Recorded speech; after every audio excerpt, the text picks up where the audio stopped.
Welcome. You might all be very unfamiliar with this type of video style. I'm not screaming today. This is pretty much just me talking in my normal, completely true, real voice. I'm gonna get a little bit closer to the mic so you guys could hear me. So today we're gonna be talking about scary shit in Pokemon. And if you can't tell by the music, just sit back, relax, play some video games or grab some food and just sit down and listen.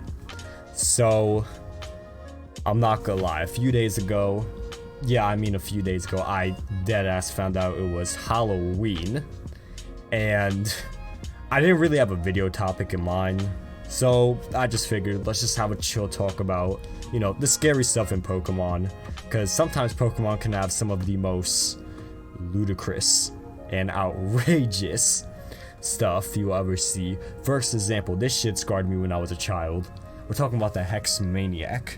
Now, if you don't remember, back in X and Y, there was this scene in Lumio City, and this girl came across the screen. She didn't even have the normal walking animation. She was gliding like a goddamn airbender.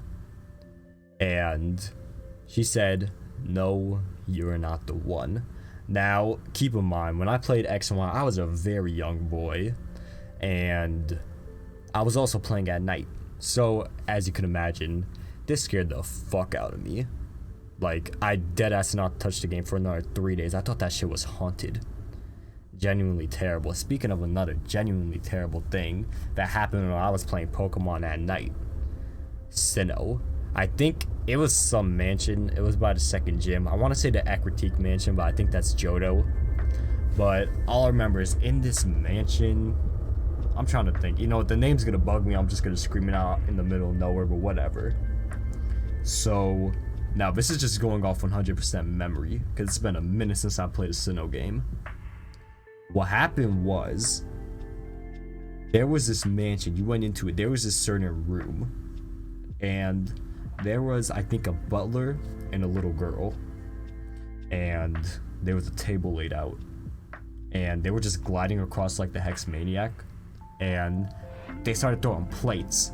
Like, plates started thrown at you, like, so you could, like, leave the fucking room. And once again, this could be completely wrong, but once again, another wild moment. Now, just moving on, I'm kind of just getting through these. This is meant to be a short little video. Let's talk about the strange house in Unova. Now, I never really explored this thing, but it kind of looked creepy as fuck when I was watching videos about it.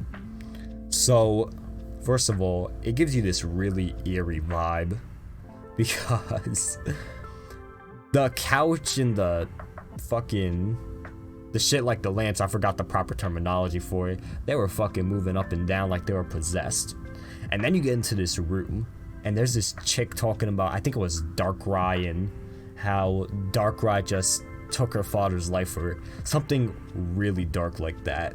It was some depressing shit, and I think you get the lunar wing from it, and then you encounter Cresselia on some bridge later in the game. Once again, I never experienced this when I played Black and White, but it is it just sounds terrifying.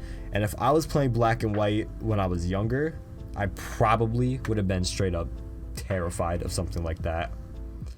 Now, let's talk about Lavender Town Syndrome. Now, if you don't know what that is, it's a pretty dark subject matter, so if you're a little bit squeamish, might as well just hop off the video. But what happened was, there was this sound that played in Lavender Town, and this was in the Japanese version of the game, so I think it was red and green. And what happened was, when this frequency played, apparently, also this is going completely off my memory, I could be so wrong, but what happened was, the kids killed themselves. And I just said that in the most calm, stone-faced manner, and that is a little unsettling. Now, back in my early YouTube career, I made a video called Lavender Town Syndrome is Real. It was shit. I don't want to watch it again, but I gotta think back. Now, forgive me for being ignorant, but what the fuck was I talking about? I'm sorry, but it just does not register in my mind how playing a tune can cause a kid to do any action. It's not like I can like ring a bell and then instantly just get someone to grab a soda for me. I don't think it works like that. Now, once again, there are probably deeper studies that have been done about this. So, for all we know, I could be so wrong that it isn't even funny. Now, I just want to wrap up this video talking about one more thing. It's not a Halloween thing, but it is definitely a scary thing that happened in Pokemon, and it was something that was real and proven. This was the Porygon episode. So for those who aren't in the loop, what Porygon didn't even do it. It was just his episode. They went into cyberspace or something. If you remember the show Cyberspace, you are getting old. But they went into cyberspace. Ash, Misty, Brock, I think a Nurse Joy, Officer Jenny, something like that. And, you know, a whole fight broke out. Team Rocket was there as well, causing mischief as usual. And I think Team Rocket shot like a missile or something, and Pikachu went to intercept it with Thunderbolt. And when he used the Thunderbolt, it caused like these flashing colors. I think it was like red, purple, blue, and like orange or something crazy like that. And it flashed super fast across the screen, and it caused seizures to happen. Now, I'm pretty sure this was only in Japan, because there's no way this could happen in Japan, and then they say, yeah, let's release that in America. Like, no, they're not that stupid. And I know reading Reddit brought thousands of kids to the hospital. Now, I don't know the science behind it, on like why the flashing screens like caused that to happen, but like, that is actually, imagine being a kid and just watching, you know, it's just another day for you, just watching a Pokemon anime episode, and then bam, that shit happens to you. Now, I think like some of the kids had like a certain condition that caused it. I'm not really sure, but still, that's pretty wild. And Porygon was never seen in the anime again, even though Porygon didn't even cause this shit. It was Pikachu, but we gotta protect Pikachu because he makes the money. Like, I see you, Pokemon. In conclusion, Pokemon's a scary ass game, but more importantly, Sun and Moon is trash. And if you guys want me to talk about that, then we will be back here next week. Thank you all so much for watching, and if this bored the fuck out of you, just let me know, and I'll go back to my extremely angry vibe instead of this tranquil, calming, soothing presence. Well, I think it is at least. So have a good day. Consider subscribing if you want more content like this, but above all else, have a good day.